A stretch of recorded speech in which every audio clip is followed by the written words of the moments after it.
Hey, Pretty Pants here. Look, I'm having a bit of a situation.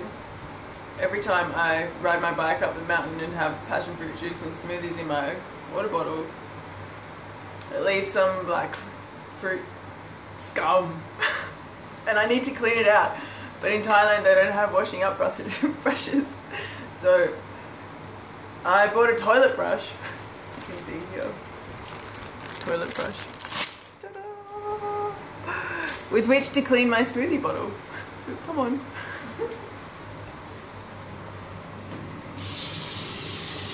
Here we are in our bathroom slash kitchen. And it fits, as you can see. Whoa.